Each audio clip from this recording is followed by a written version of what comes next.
Yes, this is the Trabé, the Trabant. You probably recognise it. When the Berlin Wall came down, these were all over the place. Made in Eastern Europe, and it was about the only car that you could get. Well, the only vehicle with 4 wheels for the ordinary person. But if you wanted 3 wheels, there was an alternative, and that was the Ural, a Russian-made motorbike and sidecar. And I know a man down here in deepest Oxfordshire, not Russia, who knows all about them. In fact, he's a specialist in Russian bikes. David, or should I say comrade, dressed up in that outfit. Before I start, where do you get that? Is that all Russian gear, is it? No, it's not all Russian. The hat's Russian, but the coat's a British one. Oh, you sport the illusion a bit there. Yeah. But look, looking at this bike earlier, this strikes me very much as an older type BMW, but it's not, is it? You're going to tell me it's nothing like it. No, it's not really like a BMW. The Ural factory in the 30s got some technology from BMW, but since then they've developed on their own ways and created their own bike, and all the overhead valve changes to the bike is all Ural. David, I've got to ask you about the dog that I've seen in photographs of you and this outfit, and it's your pet dog who likes to ride in the sidecar? Yeah, his name's Buffy. He really enjoys it. You know, he comes to all the rallies with us, he comes camping with us, and he just really enjoys it. And those are real goggles he's wearing, yeah, aren't they? He wears goggles that keeps the dust and the flies out of his eyes, and we've got a harness that straps him in, you know, just like a seatbelt that you would in a car. Well, nice as Buffy the dog was, when it came to my turn, he had to stay at home.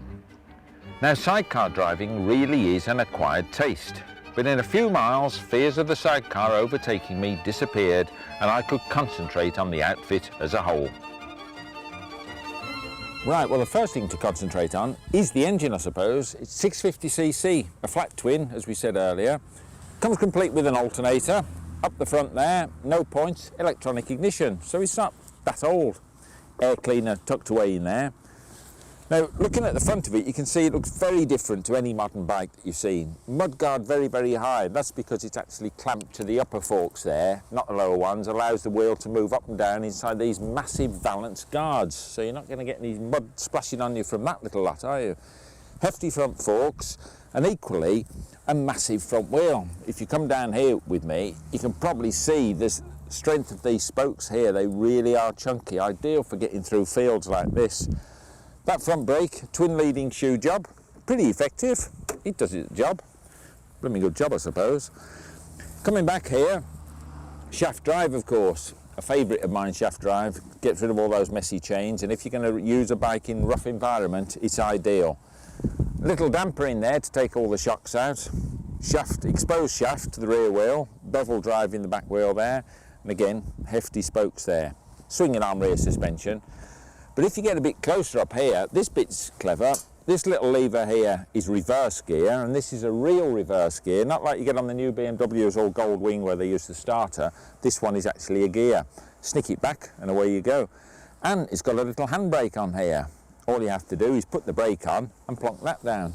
In fact, I shall demonstrate, as they say. Put that down. That's it, handbrake off, handbrake on. Just fixes in there. What else have we got? Sidecar, of course. We mustn't forget the sidecar. First thing I suppose I should say, the back wheel there, this is a spare wheel for it, obviously, so you get 4 wheels on your wagon, even though you only need 3 of them. The clever thing is that wheel is interchangeable with all the others. So sidecar, back wheel, front wheel, you just carry the one. And that's on its own little boot in here. All this, no glass fibre, no plastic, matey. This is all steel. So you've got your little boot in there. Your sidecar passenger, where Buffy sits, obviously sits in there. But here's a surprise for you. In here, this is what I call a toolkit. Really, this is it. It comes in a big wooden box. So if you've got a solo version, this isn't much good like this. But in here, you get a pump, you get filters, you get a can of paint. You've even got a spare mirror in there. You get handbooks, and not only are these handbooks, one is the ordinary sort of owner's handbook, but the other is actually a maintenance manual for the thing, and a separate one for the carburettor, so you really can do anything on this. Some other bits and bobs. In the tool roll here, you get all your tools, a tyre pressure gauge, look at that, eh? Very neat. Plug caps, the actual caps, and plugs in there as well, spare valves. What else have we got in here? In there you've got all the spanners, C-spanners and special tools to take the whole bike apart. You don't need anything more, you don't need a garage, you can do the whole lot yourself with the kit as it comes.